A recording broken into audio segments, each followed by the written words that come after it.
국내 코로나19 신규 확진자가 다시 50명대로 올라섰습니다. 이 중 41명이 수도권에서 나왔는데요. 이달에만 지역 발생 확진자 중 97%가 수도권에서 나와 수도권 대유행 우려가 커지고 있습니다. 이런 가운데 경제 활성화를 위해 정부가 국민 모두에게 지급한 긴급 재난지원금은 음식점에서 가장 많이 쓰인 것으로 나타났습니다. 관련 내용 취재기자와 함께 자세히 짚어보겠습니다. 김환진 기자 나와 있습니다. 자, 김 기자, 네. 먼저 국내 코로나19 확산 상황부터 좀 전해주시죠. 네, 국내 신규 확진자 수가 다시 50명대로 올라섰습니다. 이틀째 30명대를 유지하다가 사흘 만에 다시 50명대를 넘었는데요. 예. 이 가운데 40명이 수도권 지역 발생 사례입니다. 서울 12명, 인천 8명, 그리고 경기에서 21명이 나왔습니다. 네, 이 수도권 확산세가 심상치 않은 상황인데요.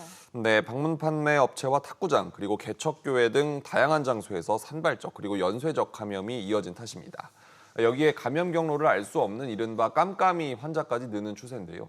이런 영향에 이달 신규 확진자 중 97% 이상이 수도권에서 나오고 있습니다.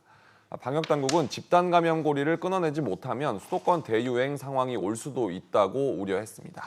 자, 그리고 이런 가운데 전 국민에게 지급된 긴급 재난지원금 네. 이거 관련해서 뭐 어디에 얼마나 쓰였는지 통계가 나왔다면서요? 네, 행정안전부가 지난달 11일에서 31일까지 8개 카드사의 신용카드와 체크카드로 긴급재난지원금을 얼마나 썼는지 분석을 했는데요. 약 5조 6,800억 원이 주로 외식과 장보기 등에 쓰였습니다. 사용액이 가장 큰 업종은 대중음식점이었는데요. 1조 4천억 원가량 쓰이면서 전체 사용액의 25%를 차지했습니다. 예. 그리고 마트와 식료품점, 또 병원과 약국이 각각 24%, 10% 사용이 됐고요. 주유소와 의류 잡화점이 뒤를 이었습니다. 네, 그런데 매출 증가율을 보면 또 다른 양상을 보였죠. 그렇습니다. 지난달 첫째 주와 넷째 주를 비교했는데요. 매출 증가율이 가장 높았던 곳은 안경점이었습니다. 66% 넘게 매출이 올랐는데요. 재난지원금 지급 이후 안경을 새로 맞춘 사람 수가 눈에 띄게 늘어난 것으로 풀이됩니다. 또 병원과 약국이 매출 증가율 2위로 나타났는데요. 64% 가까이 올랐습니다.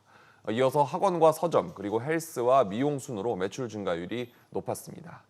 음식점과 빵집의 경우는 오히려 매출 증가율은 소폭 줄었는데요. 행정안전부는 코로나19 영향에 더 줄 수도 있었지만 재난지원금으로 감소폭을 낮춘 것으로 본다고 설명했습니다.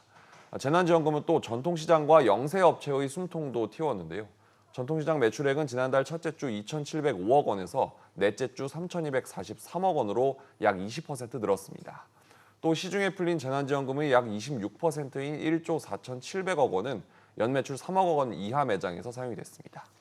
네, 김 기자 이야기 잘 들었습니다.